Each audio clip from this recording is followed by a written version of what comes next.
Close your eyes, not to flee reality, but to see it transformed. Because everything you can touch today, steel empires, global movements, towering skyscrapers that defy gravity, once lived only as a spark in the mind of someone who refused to let go of their vision.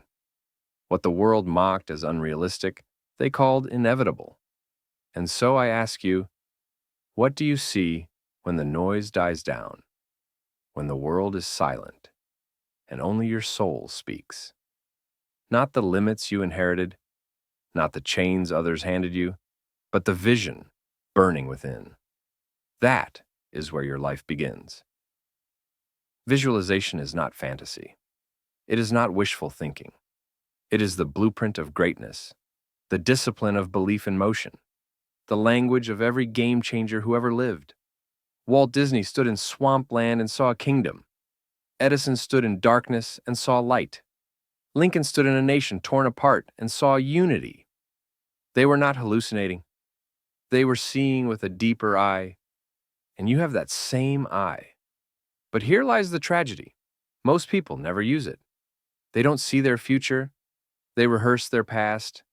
They replay failures, visualize defeat, and call it realism. But the subconscious doesn't care.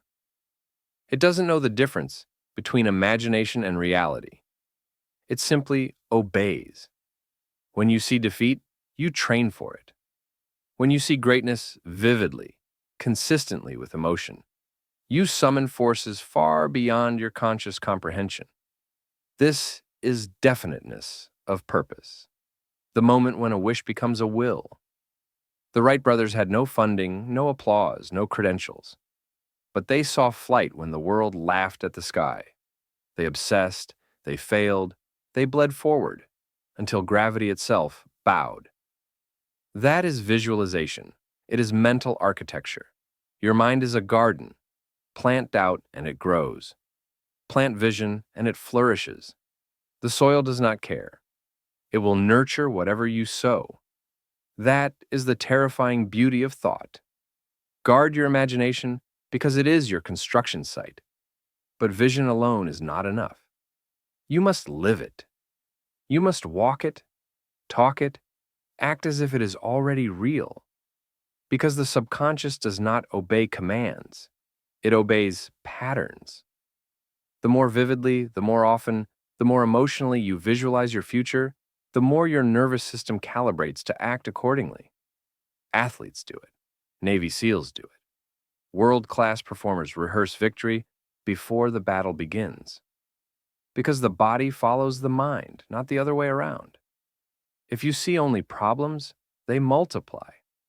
But if you taste your future, feel its pulse, live in its presence, your actions begin to align with destiny, not fear. Belief gives your vision weight.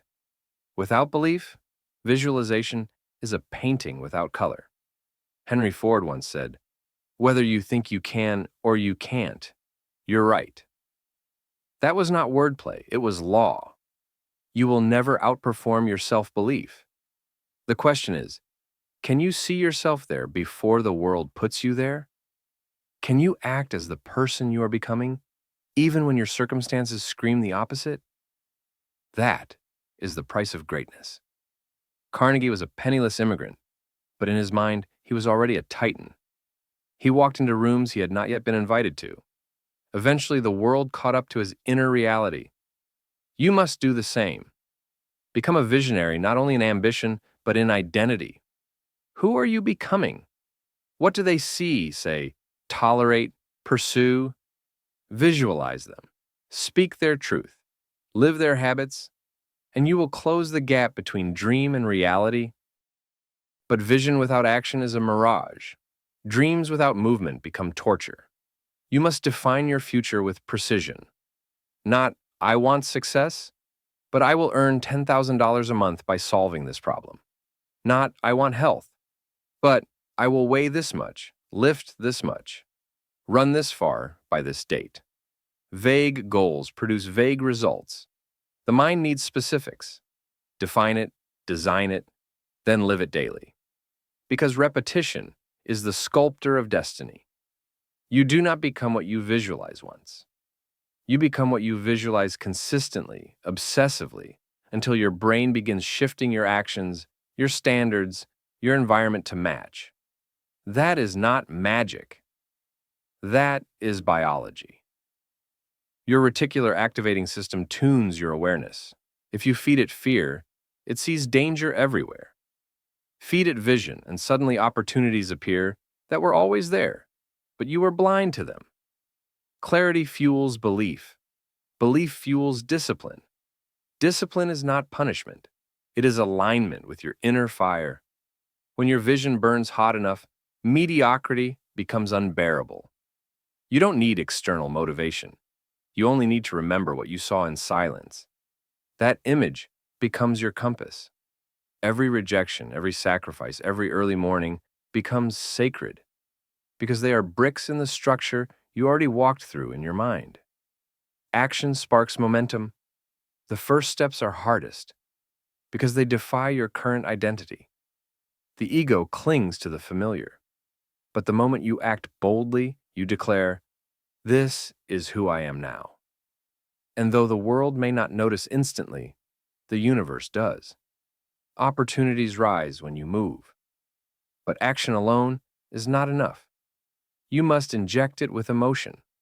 That is why gratitude is a force multiplier. Gratitude is not polite reflection. It is fuel. When you feel deep gratitude for your dream before it arrives, you signal unshakable belief. You declare, "I trust it so fully I'm already thankful." That energy bends reality. Gratitude births hunger, not hunger from lack, but hunger from love, from purpose, from vision. That hunger makes pain irrelevant, sacrifice natural, and discipline automatic. But no matter how vivid your vision, life will test you. Delays, ridicule, failure, these are inevitable. Edison did not fail 1,000 times. He discovered 1,000 steps to light. Visionaries see failure not as the opposite of success, but as part of it. Setbacks are feedback. Pain is process. And resilience is the price of admission. If you cannot see beyond the storm, you will break in it. But if you can hold the image of dawn while others see only night, you become unstoppable. Resilience breeds adaptability. The river does not stop when it meets a rock. It flows around it. So must you. Your dream is a destination, not a fixed route. The path will change. Doors appear when you move. Help arrives when you commit. Growth is non-negotiable. Who you are now cannot handle what your vision requires. You must become the version of yourself who can. That means learning, feeding your mind, sharpening your skills, expanding your perspective. Carnegie had his library. Lincoln taught himself law. The greatest visionaries were lifelong students. You don't attract what you want. You attract what you are prepared for. Preparation is faith in action, and above all, courage. Because the moment you begin to walk toward your vision, resistance will rise. Fear will whisper, doubt will taunt, comfort will seduce. That is not a sign to stop. It is the signal you are nearing your next self. Courage is not the absence of fear. It is deciding that your vision matters more. Martin Luther King Jr. saw equality long before the world did, and he walked through fire to bring it forth. You too must act not from what is, but from what could be. Guard your vision like oxygen. Revisit it daily, in the morning, at night, in silence. Protect it from doubt as a lion guards its cubs. Because in the absence of vision, comfort reclaims you. But when you hold it vividly, brick by brick, you build what you already walked through.